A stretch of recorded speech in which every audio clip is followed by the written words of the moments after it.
இங்கு வந்திருக்கின்ற ஊடக உறவுகள் அனைவருக்கும் வணக்கம்.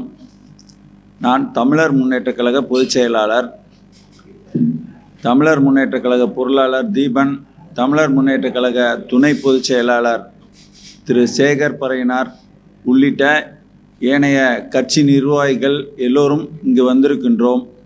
ஏன் வந்திருக்கிறோம் என்றால், இப்போது தற்கால அரசியல் சூழ்நிலையில் பார்த்தோமென்றால் தமிழ் இனத்திற்கான ஒரு கட்சியாக எழுந்து வருகின்ற நாம் தமிழர் கட்சியை பல்வேறு வகைகளில் முடக்குவதற்கான வேலையை திமுக செய்து கொண்டிருக்கின்றது.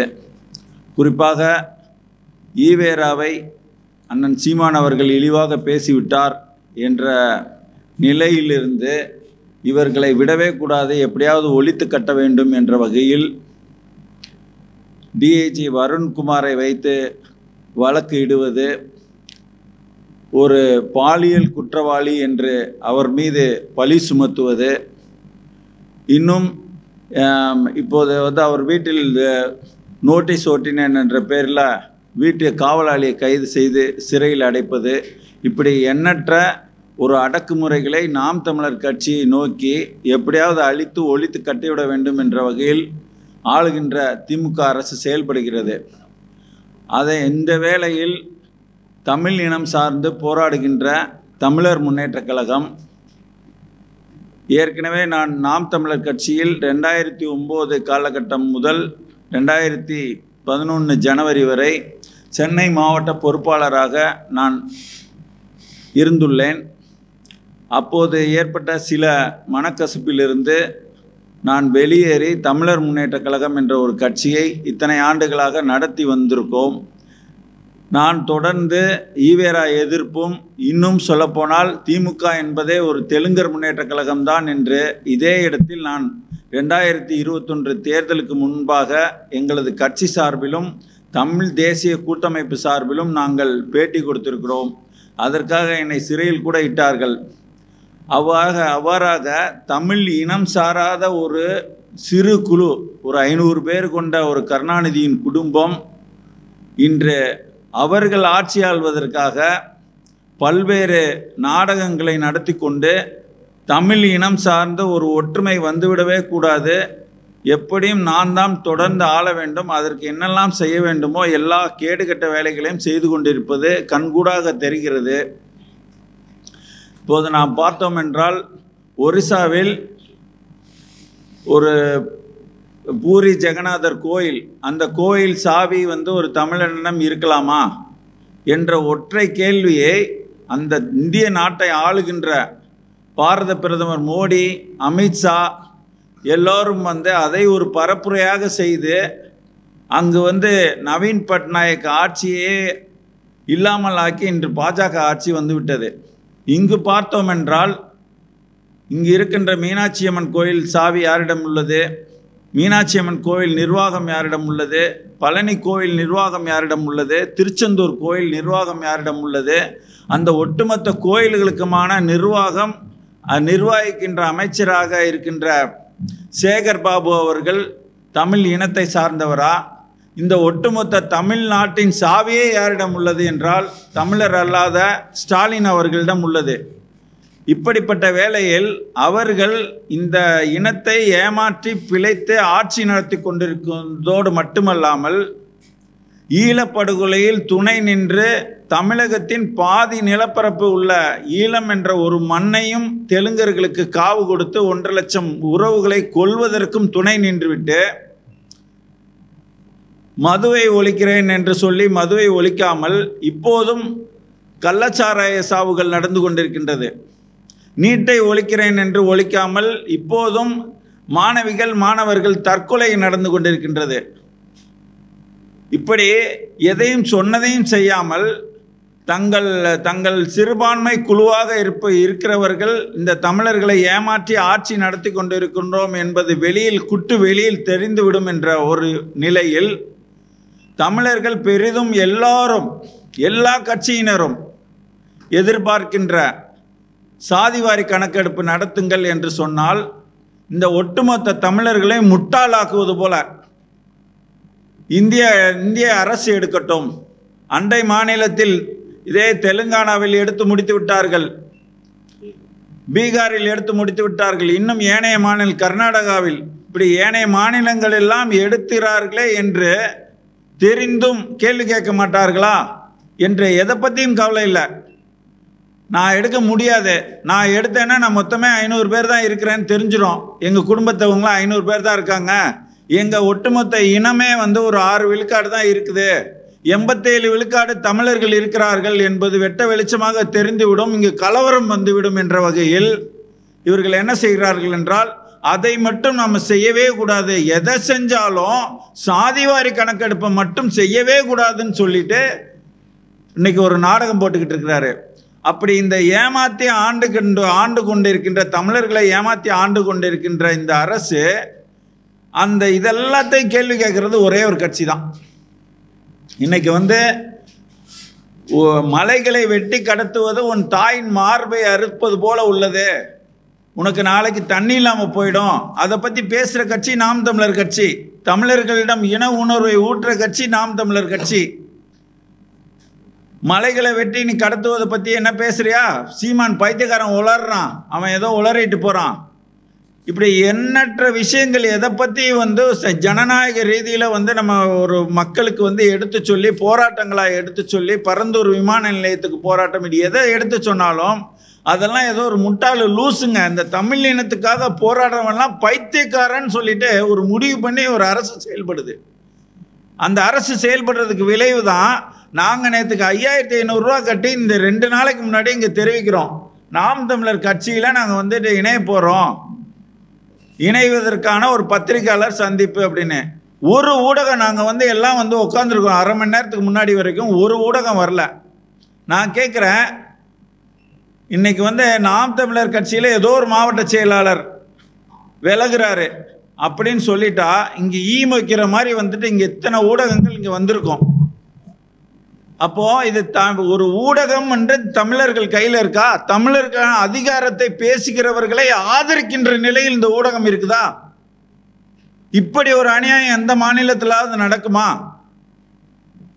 அந்த மாநில மக்களுக்கான உரிமையை பேசுவது தவறு, அவர்களை நாங்கள் அடக்கி ஒடுக்குவோம், சிறையில் போடுவோம், எல்லாத்தையும் செய்வோம் அப்படின்னு வந்துட்டு ஒரு அரசும், அந்த அரசுக்கு ஜால்ரா கோஷ்டி ஜால்ரா அடித்து வாழ்கின்ற அரசியல் கட்சிகளும் எந்த மாநிலத்திலாவது இருக்குமா?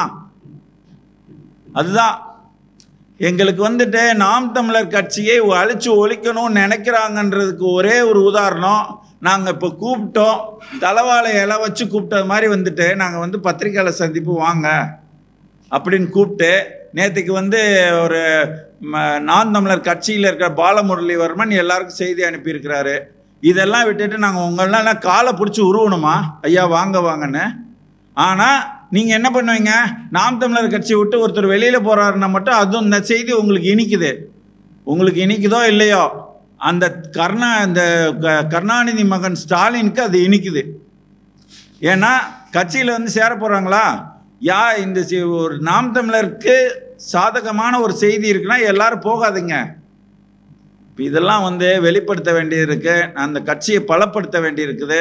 நாம் தமிழர் கட்சி பலப்படுத்துவதன் மூலமாகத்தான் தமிழர்களுக்கான ஒரு ஆட்சி அதிகாரத்தை பெறுவதன் மூலமாகத்தான் நாங்கள் எந்த காரணத்துக்காக இந்த இனத்துக்கு போராட வந்தோமோ, ஈழப்படுகொலைக்காக போராட வந்தோம். ஈழப்படுகொலை, ஈழம் என்ற ஒரு நாடு அமையணும். 39 பேர் இங்கே பாராளுமன்ற உறுப்பினர்களாக போகிறவர்கள் தலைவர் பிரபாகரனை வந்து தலைவனாக ஏற்றுக்கிட்டவங்க அங்கே போனோம். போகும்போது தான் அவர்கள் இந்தியாவை ஒருமைப்படுத்தி இந்திய கருத்தை பெற்று அங்கே ஒரு பொது வாக்கெடுப்பு நடத்தி ஈழம் என்ற ஒரு நாட்டை பெற முடியும். பக்கத்தில் அண்டை மாநிலத்தில் வாழ்கிற பெங்களூரில் வாழ்கிற தமிழர்கள், மகாராஷ்டிராவில் வாழ்கிற தமிழர்கள், கர்நாடகாவில் கேரளாவில் வாழ்கிற தமிழர்கள், இன்னும் ஏனைய உலகெங்கும் பரவி வாழ்கிற தமிழர்கள் பாதுகாப்பாக இருக்க முடியும். இங்கே வந்து தமிழ்நாட்டை வந்து சாவியை வந்து ஒரு தெலுங்கர்கிட்ட கொடுத்துட்டு, அதுவும் வந்து தமிழர்களுக்கு கெடுதல் செய்கிறதையே பொழப்பாக கொண்ட ஒரு கட்சிக்கு கொடுத்துட்டு நீங்கள் வந்து இந்த இனத்துக்கு நல்லது நடக்கணும்னா எப்படி நடக்கும்?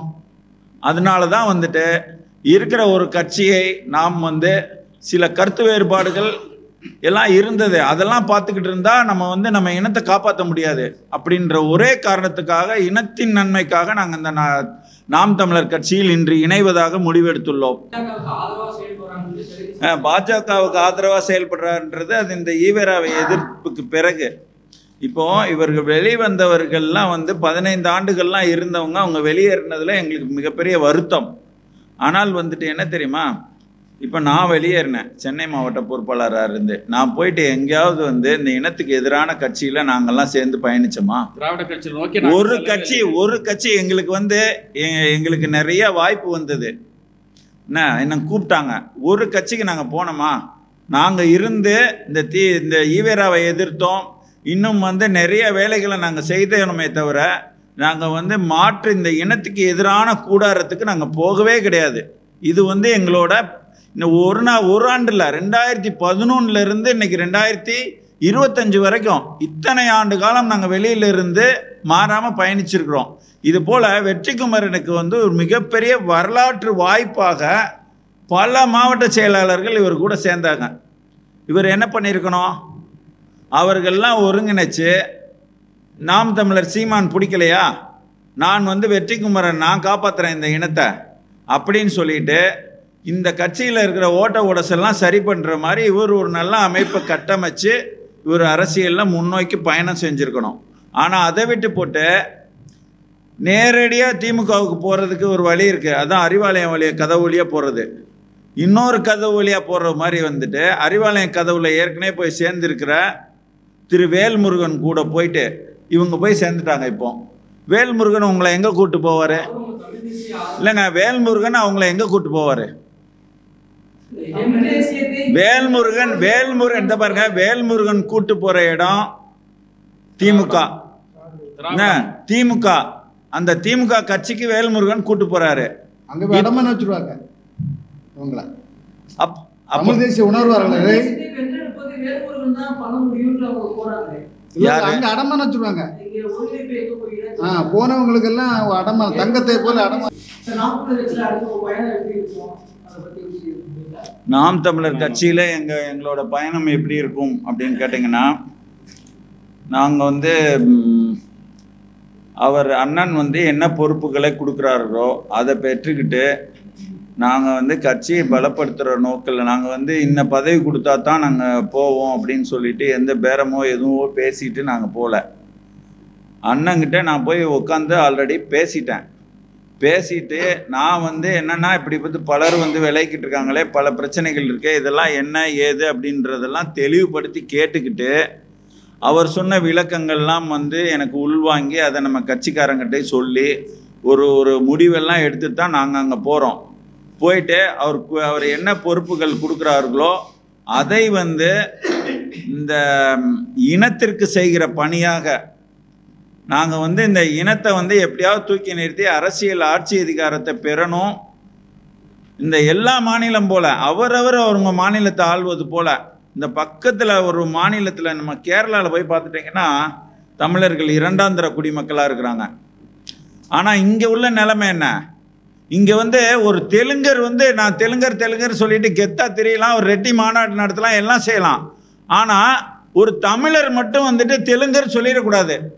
சொல்லிட்டா இவன் இன துவேஷம் பேசுகிறான், அதை பேசுகிறான், இதை பேசுகிறான்னு இப்படி ஒரு நேரடி எதிராக அந்த இனத்துக்கு எதிரான நீங்கள் எந்த வகையில் நீங்கள் எந்திரிச்சிடக்கூடாதுடா, உங்களை நாங்கள் விடவே மாட்டோன்ருக்கு. அப்போ அப்படிப்பட்ட நேரத்தில் நாங்கள் எதையுமே நாங்கள் எல்லாத்தையும் இழந்திருப்பவர்களாக பார்க்குறோம்.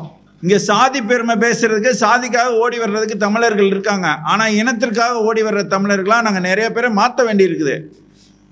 அப்போ நாங்கள் வெறும் அரசியல் கட்சி ஒரு இடத்துல கட்டமைப்பை வலுப்படுத்துறது மட்டும் எங்கள் வேலை கிடையாது. ஒட்டுமொத்த இனத்தையுமே உங்களோட இனம் இப்படி இருக்குன்னு சொல்லி நாங்கள் போராட வைக்கக்கூடிய நிலையில் நாங்கள் இருக்கிறோம்.